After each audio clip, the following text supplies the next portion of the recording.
भारत और लाइबेरिया के बीच आज प्रतिनिधि स्तर की वार्ता हुई। बैठक में प्रधानमंत्री डॉक्टर मनमोहन सिंह और लाइबेरिया की राष्ट्रपति एलन जॉनसन सरलीफ ने भी हिस्सा लिया। प्रतिनिधि स्तर की वार्ता के बाद दोनों देशों के बीच कई समझौतों पर हस्ताक्षर हुए। प्रधानमंत्री ने कहा कि द्विपक्षीय संबंधों को और मजबूत बनाने के लिए दोनों देश मिलकर काम करेंगे। दिल्ली में पिछले साल 16 दिसंबर को हुए गैंगरेप मामले में दिल्ली की फास्ट ट्रैक अदालत ने आज 4 आरोपियों की सजा पर फैसला सुरक्षित रखा। अब अदालत शुक्रवार को 2:30 बजे सजा पर अपना फैसला सुनाएगी।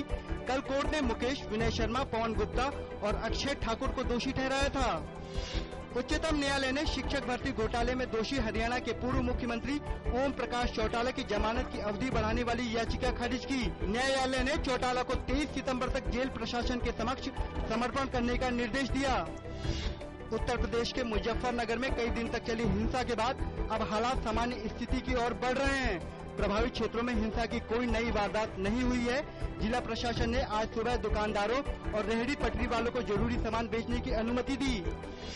मुजफ्फरनगर में कर्फ्यू में दी गई ढील से आम लोगों ने काफी राहत महसूस की। दुकानों के खुलने से स्थानीय लोगों ने अपनी जरूरत का सामान खरीदा। गृह मंत्री सुशील कुमार शिंदे ने कहा कि उत्तर प्रदेश के मुजफ्फरनगर में हुई घटना के पीछे राजनीतिक दलों का हाथ हो सकता है। गृह मंत्री ने कहा कि घटना के संबंध में गृह मंत्रालय ने पहले ही अलर्ट जारी कर दिया था।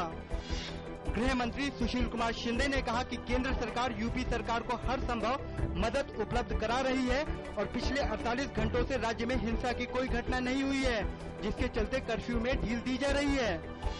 भाजपा द्वारा प्रधानमंत्री को रिमोट से संचालित करने की बात पर प्रतिक्रिया देते हुए सूचना एवं प्रसारण मंत्री मनीष तिवारी ने कहा कि भाजपा को अपने गिरबान में झांकना चाहिए, क्योंकि उनके सारे फैसले नागपुर से लिए जाते हैं और उन्हें ऐसी बातें कहना शोभा नहीं देता है। कांग्रेस उपाध्यक्ष राहुल गांधी ने उदयपुर में रैली कर राजस्थान में चुनावी बिगुल बजाया।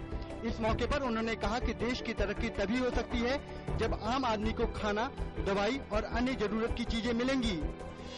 समाजवादी पार्टी के मुखिया मुलायम सिंह यादव ने आज आगरा में कार्यकर्ताओं को संबोधित करते हुए कहा कि केंद्र सरकार की नीतियों की वजह से देश के सामने कई चुनौतियां उत्पन्न हो गई हैं। आगरा में पार्टी की कार्य समिति की बैठक में यूपी सरकार के कामकाज पर भी चर्चा हो रही है। भारतीय जनता पार्टी के राष्ट्रीय अध्यक्ष राजनाथ सिंह ने आज पार्टी के वरिष्ठ नेता लालकृष्ण आडवाणी से उनके निवास पर मुलाकात की। नरेंद्र मोदी को प्रधानमंत्री पद का उम्मीदवार बनाए जाने के ऐलान की तारीख पर अनिश्चितता के चलते इस मुलाकात को महत्वपूर्ण माना जा रहा है। शेयर बाजार में देखी गई मामूली बढ़त। सेंसेक्स आज 0.35 अंक की मामूली बढ़त के बाद 19,997 अंक पर बंद हुआ। वहीं नेशनल स्टॉक एक्सचेंज का निफ्टी 5,993 अंक पर बंद हुआ। 16 अंकों की देखी गई बढ़त।